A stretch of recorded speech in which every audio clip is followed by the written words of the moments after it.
এই মুহূর্তে আমাদের সঙ্গে টেলিফোন লাইনে রয়েছেন তৃণমূল কংগ্রেস নেতা শওকত মোল্লা। শওকত দা, আহ, আপনার সমস্ত নিরাপত্তারক্ষী প্রত্যাহার করার নির্দেশ দেয়া হয়েছে, কিভাবে দেখছেন বিষয়টা?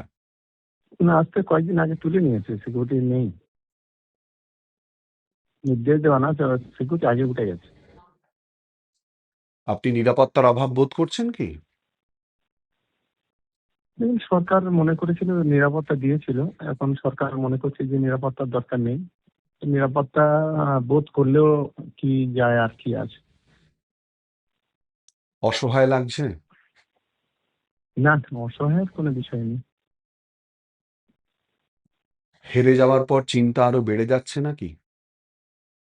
না, চিন্তার কোনো কারণ নেই, রাজনীতিতে হার জিত আছে।